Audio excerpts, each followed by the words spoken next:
Hey YouTube, Chad here from Dirt Poor TV. Today what we're going to do is install this ice crusher cab heater on that. This is Chad from Dirt Poor TV.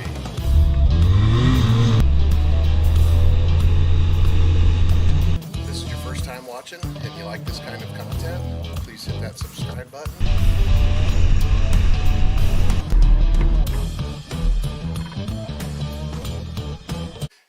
For a cab heater for your UTV of any kind, go to icecrusherheaters.com.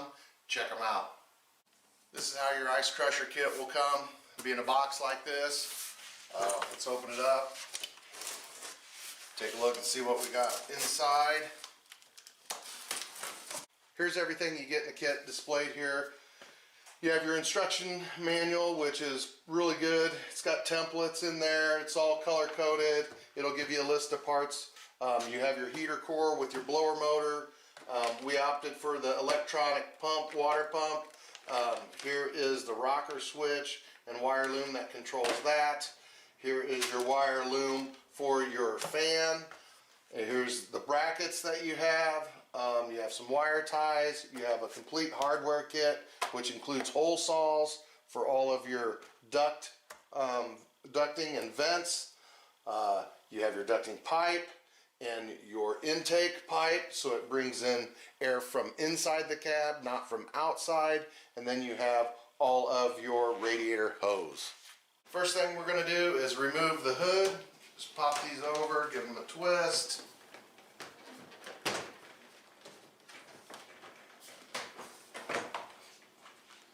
Set that aside. Up here at the front of the vehicle, you want to remove your windshield. If you have a full windshield, like us, we have a pop-up. So I just had to remove the clamps. Basically, it was two 4mm Allens on this side, two 4mm Allens on that side. Next up, we have to remove this piece right here, which it is going to take a 5mm Allen and then also a 10mm socket.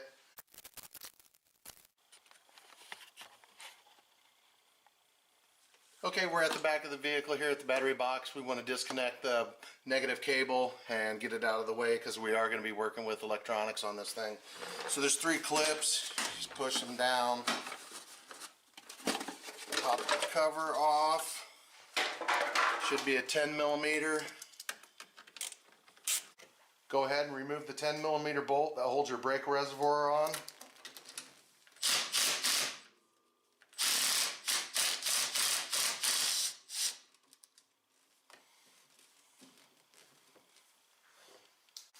And move it out of the way.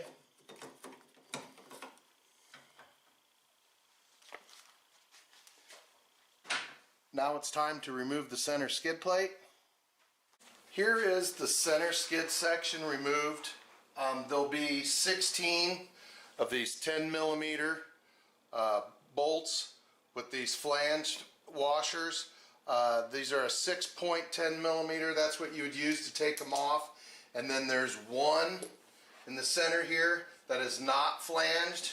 It's just a bolt. And then also you will have 4 of the rivets, 2 rivets on this side, 2 rivets on that side.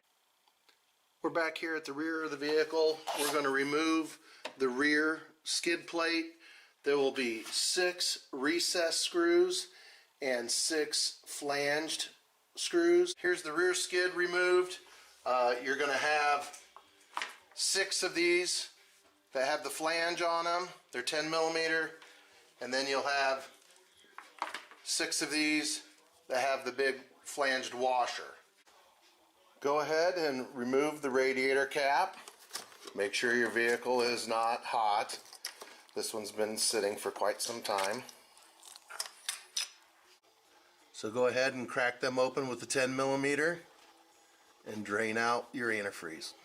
Here are the 2 coolant lines. They're almost done draining. Be prepared, they are under pressure, so make sure you don't do this one that's hot. After you have all your antifreeze drained from your coolant lines, go ahead and reinstall the 10mm nuts and tighten those down. Now would be a good time to install your radiator cap again, that you've drained all your fluid so you don't lose it. Here are all the templates cut out. Basically, I cut them all out at one time, and then I just label them as I go.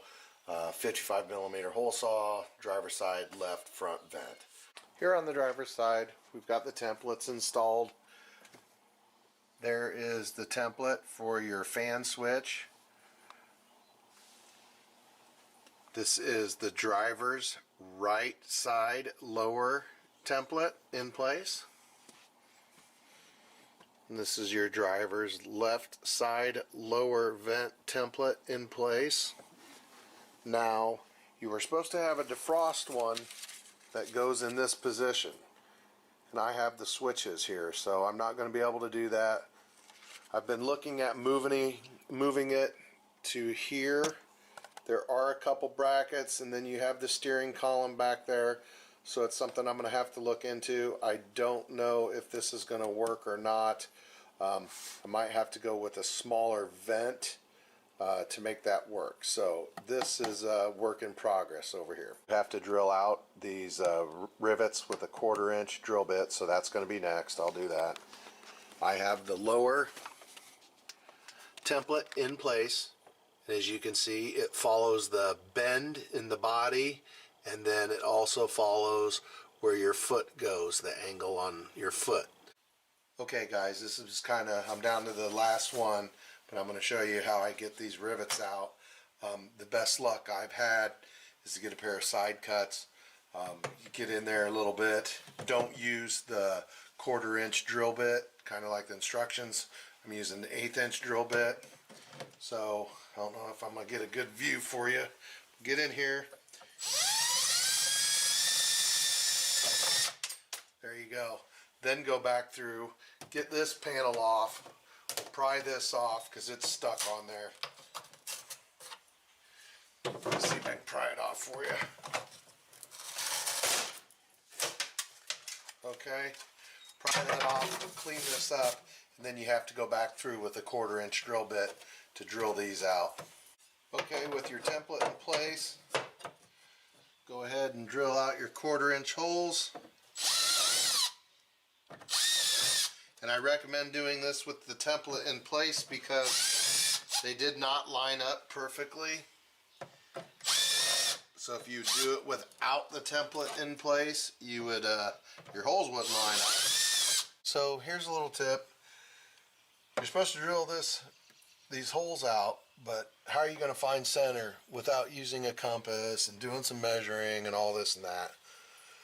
And you can't find center, you're just guessing, and you want it to look nice and you want to line it up. So what you do is you take one of your extra templates, save one or do this first, but this is the template that I'm not using over there. So basically what I'm going to do is I'm going to put that template underneath there, and I'm going to line it up where I have center.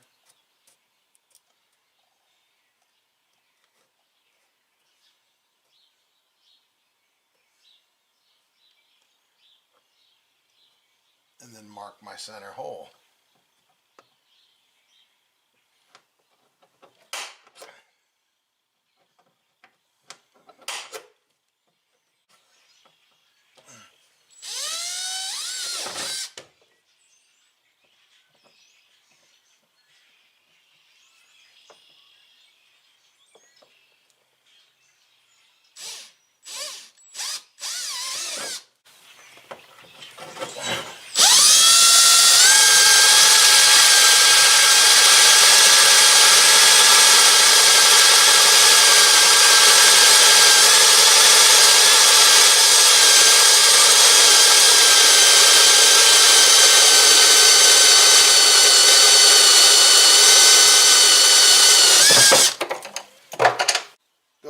After you've checked to make sure that your diffuser works in here, install your push pins, and make sure you take a razor blade and put the notch in here so on your diffusers they won't spin.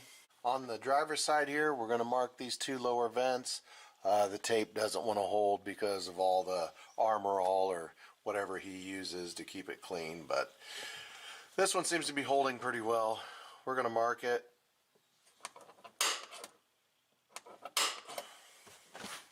Come over to this side.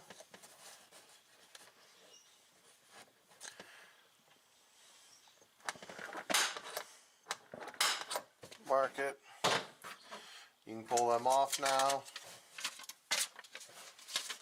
I'm going to drill them with a small drill bit. Make sure there's no wiring or anything behind there. So after I deburred the holes, I just go around there. I use this crane hook knife. I used to be a floor cover in my previous life. And I cleaned both of those out. And then now you're going to want to make that notch in there in both of them, so when you put the vent in, it'll stay in one place. Here's how I usually do it.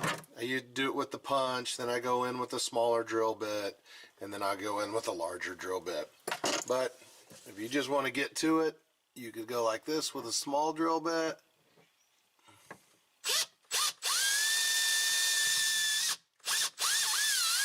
And mark both of them.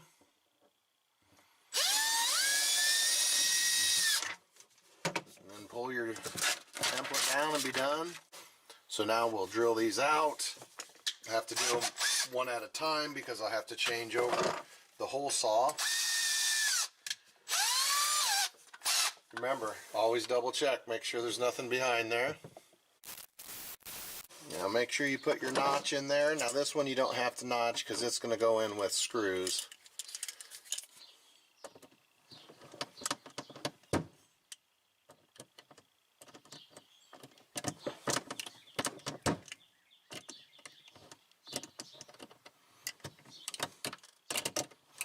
Now we're going to mount the intake part of the vent, and it's going to be mounted with 4 number 8 sheet metal screws.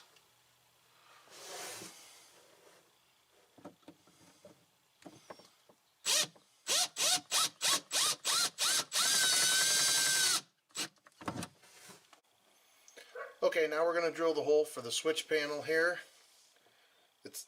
We're going to go through with a pilot hole.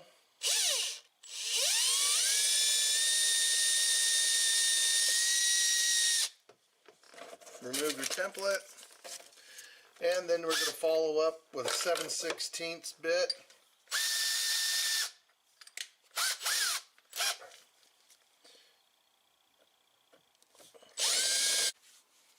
Okay, now it's time to assemble the heater unit mounting brackets. These you're going to want to make sure you have them in the right orientation, and you also have this going the right way, your heater core. You'll have both your brass fittings, have those at the top, have your bracket like this. These are nuts, so you want those nuts on the inside.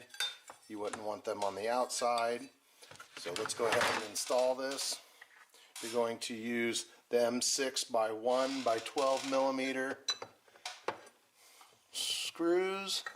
Now that you have your bracket loosely installed, you're going to want to cut your hose that you have. If you have a 2-seater, you're going to get 14 feet of hose.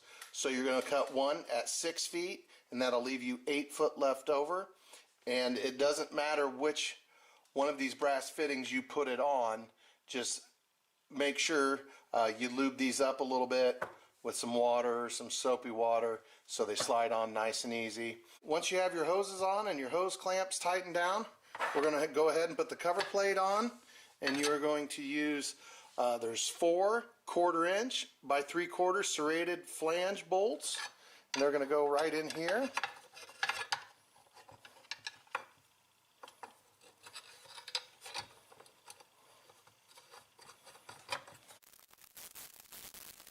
Okay, after you've mounted your splash guard bracket to the 2 side brackets, make sure you have all your bolts are tight. You're going to want to take the wiring harness and one of the supplied zip ties, and we're going to want to connect it over here to this side.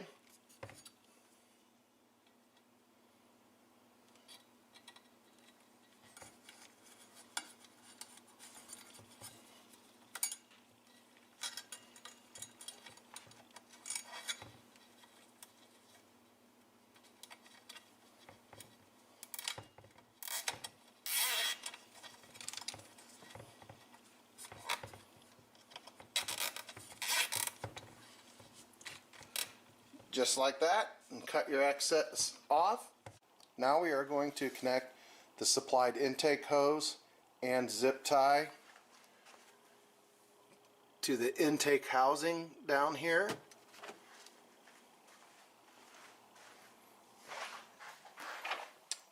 And right there it is, so I'll get that connected. Now that we have the hose attached, we can go around to the inside.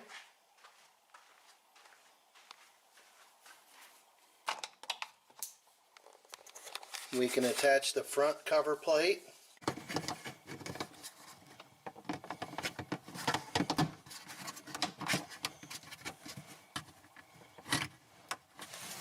Okay, at the front of the machine, you're going to want to drill out these holes that are in the frame. There's one on each side with a 1/4 inch drill bit. That's where you're going to mount your heater cord.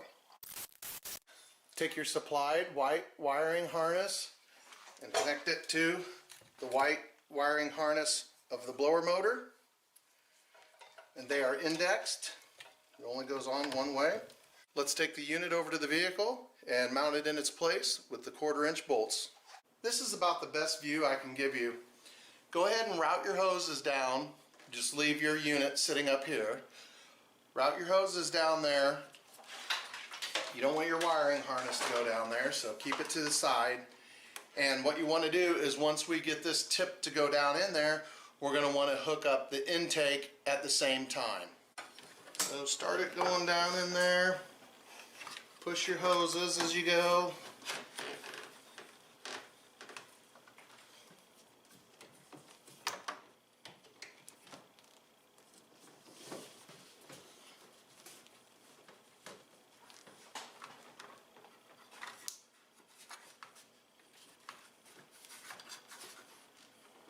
It's almost on.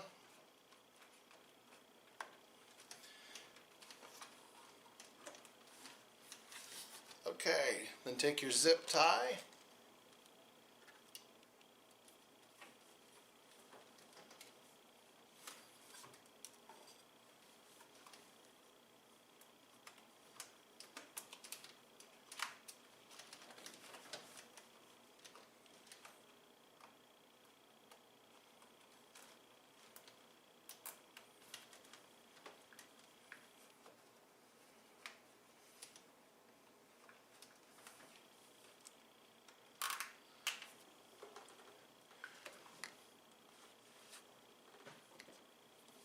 And tighten it down and cut that off. Go ahead and work your unit down in there.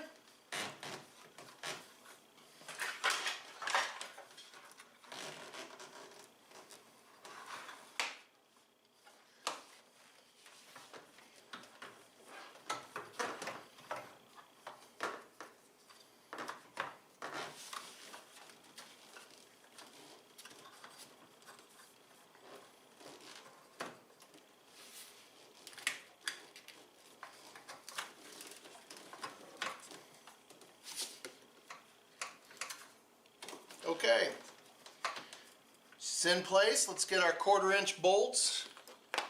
Throw those in.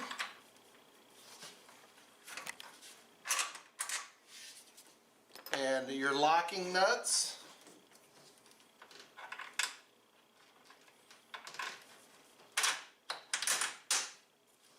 Now it's time to assemble all the ducting.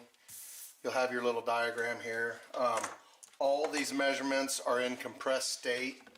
So what I did here is I just taped a little ruler to the table, and let's just start out. I need a 2 inch, so we're going to compress this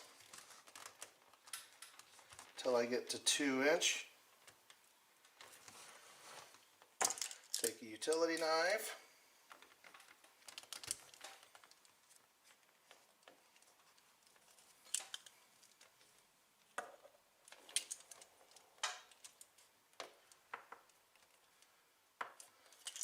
And then I use a pair of side cuts to cut the nylon wire in there.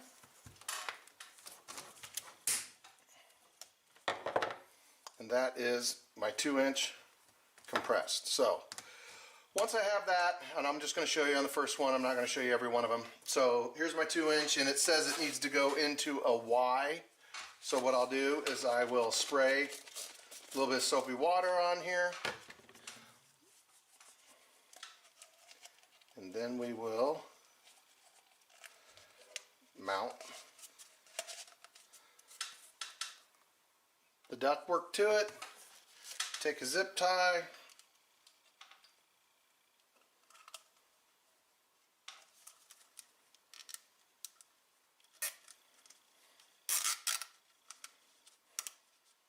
Now it's time to hook up all your vent hosing to your vents. Go ahead and run all the lines just like it shows on your diagram here. You might have to change a few things. If I'm going to keep this flap here, I ended up having to drill a couple holes through here. I used their hole saw, and I'll pull it through and I'll attach it to here. But then the other one from like the passenger side, I need a little bit longer hose if I'm going to do that, to drill a hole and come through there, but I probably will. So you might have to, change it a little bit, but not much. Well, I'll catch you guys up to speed here. We have all the duct work finished. I did have to deal with this rubber flapping piece that I guess it blocks the wind and maybe some mud from getting back up in there. But I just drilled holes through it. I used the actual hole saw that came in the kit, but it turned out really nice. And you run over here, there's your passenger side, and you have another one down low for your passenger side and your intake. This one right here that runs around the power steering, that's for your hand warmer for the driver. And this one here comes out, goes over the top of my brake reservoir. It comes out and goes over here, and I had this fuse block that I had to take out several times and modify the way it was mounted and everything, but no big deal. We got that all back in. Now I'll show you the inside.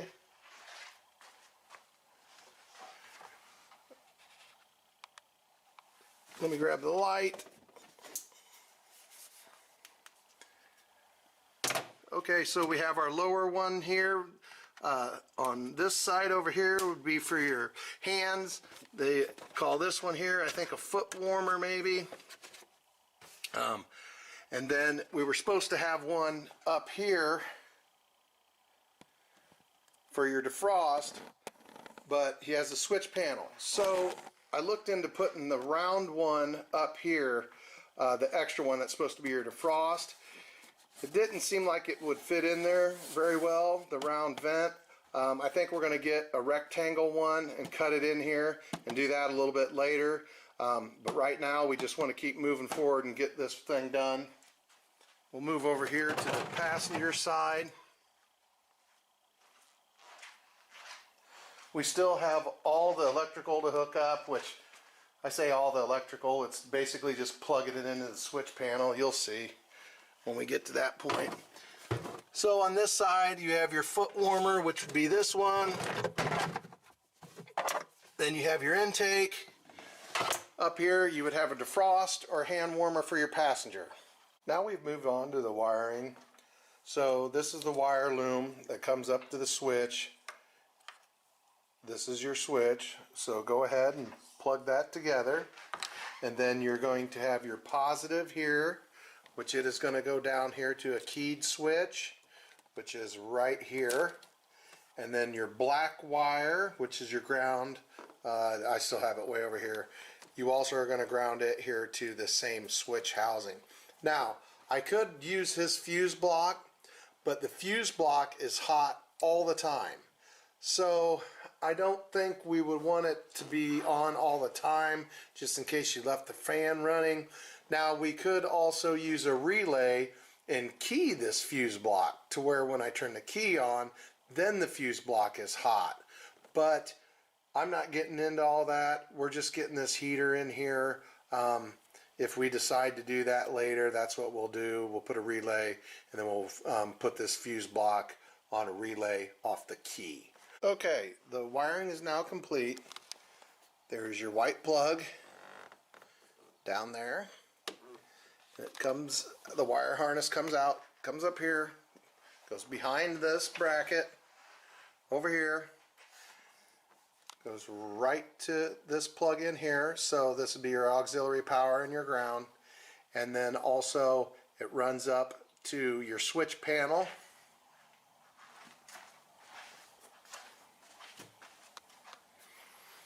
And there is the switch panel mounted.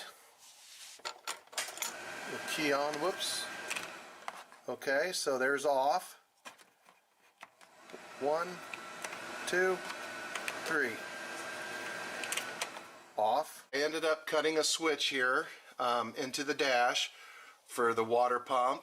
I have the red and black wire here off the switch that needs to go to a positive and negative.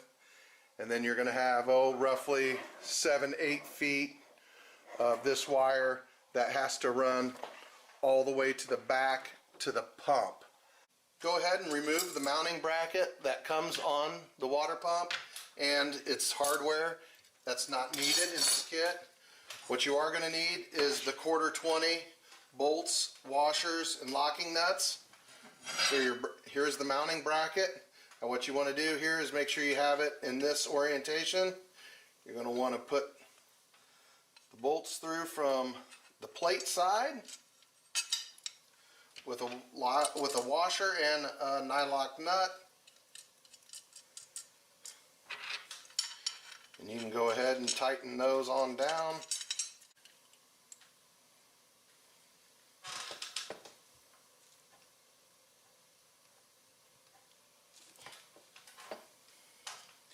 Okay, and you are going to want it basically look like this. If you have it like this, a little bit of a turn here.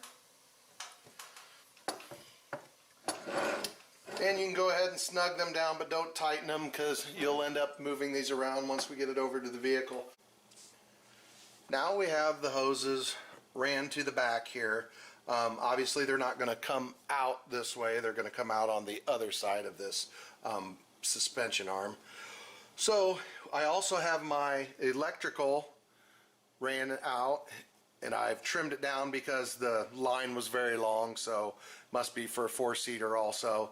So I trimmed it, put the connections together, and then taped it up, and now we are ready to mount our pump up here. We have to remove these two 10mm brackets. So I'll temporarily be mounting this in place, and then what I'll do is I'll do all my connections with my hoses. I'll cut them all to length, because without this being in place, I really don't know what length of hoses I need, and sometimes having too much hose doesn't really work out. It almost kinks. It'll put a kink in the hose. So now we can cut our lines and run those up to the pump, and then out of the pump back into the longer of the two lines that you have. And then we'll have to cut the line up front here with this 90°. It has a 90° bend in the hose. We'll have to cut it up here and put in a barb and reroute that. So the antifreeze is going to go from this pump into our auxiliary pump, out of the auxiliary pump to the front of the machine to the heater core, from the heater core back, and it's going to return to the return line down low here by the motor. So we have the electronic fuel pump mounted to its bracket. We have the little hose extension on here with the 90. From your oil bypass line, or actually your coolant bypass line, I took it and I cut it the whole length to where it would go to the 90 up here, so you don't have another splice in. And then now we're ready to hook in to our line that runs up front to our heater core. Before we do that, we want to run water through all the hoses and through the heater core, so it coats everything and it makes it so much easier, and we don't have any air pockets in there when we go to run the antifreeze. Believe me, this is a step you do not want to skip. We're going to turn the water on right now and go ahead and fill all the lines in the heater core here. It should be coming any second. Okay, it's going through, all the air is coming out. Okay, since we have our line going into our pump, our line going out hooked up, we're going to go ahead and hook up the pump to the battery box mounting location. Okay, now that we have our oil cooler line going into our electric pump, and then we have our line going out that goes to the front to the heater core, and all of our hose clamps are tight. We have our power plugged in, so we can go ahead and mount it to the battery box in its permanent location. So everything's mounted up back here. All the hosing is connected, tied up. The electrical lines are connected and tied up. We don't have the skid plate on yet. We do have the switch in here, and then also your fan switch, and then all your vents, of course. Out here we have filled up your antifreeze in the radiator, and then also maxed it out in the coolant tank. We have the power ran from the switch and also the fan switch. So right now we're ready to fire this thing up and cycle it through a heat cycle. Let's start it up and bring it to a high idle. Get it up to temperature.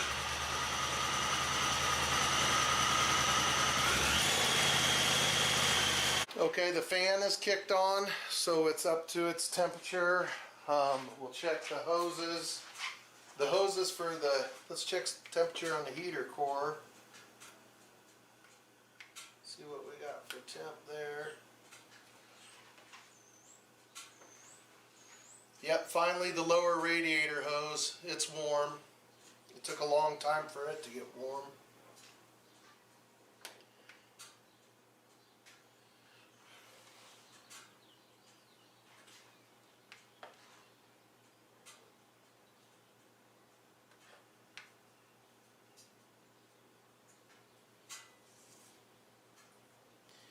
Yeah, the heater core is still cold. It's at 70 degrees. I think we've got an air pocket in there, so what we'll do is we'll add more fluid, and then we'll pinch the radiator hose to where it will force all the fluid through the heater core. We are down on fluid antifreeze, so we're going to go ahead and top it back off.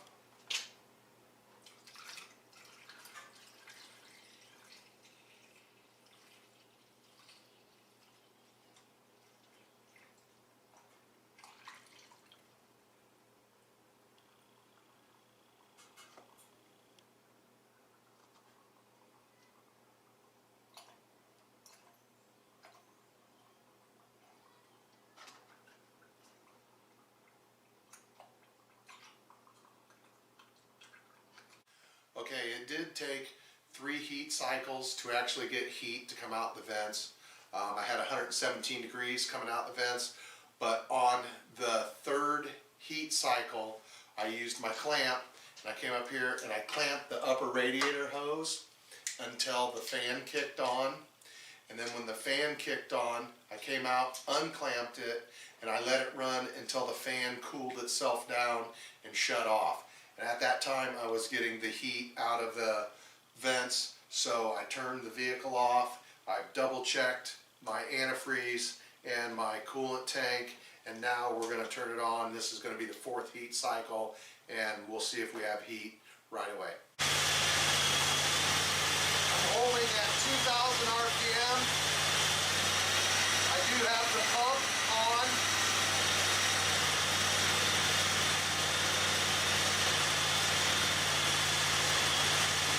Temperature gauge is only showing 1 bar.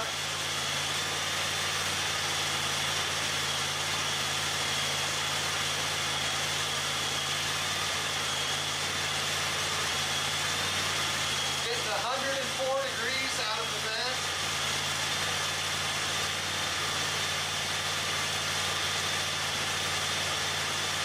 2 bars on the temp gauge.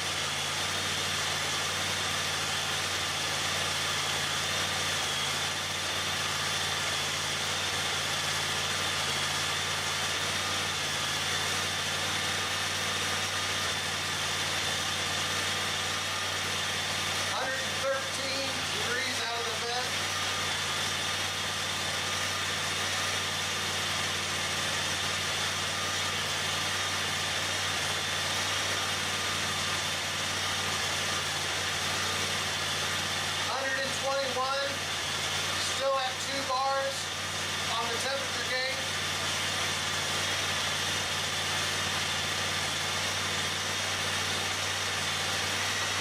138 out of the vent, still at 2 bars on the temp gauge on the dash.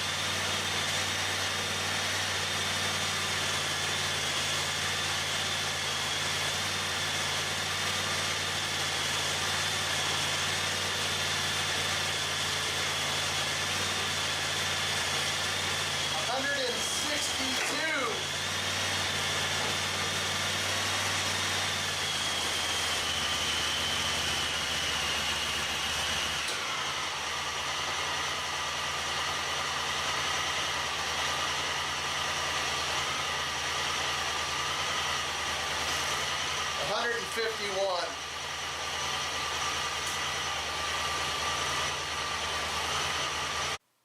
We just finished up this ice crusher heater installation with the electronic pump on this Honda Talon. If you're looking for an in-cab heater for any of your UTVs, check out icecrusherheaters.com. I've done several of them. I've got quite a few videos of them out there.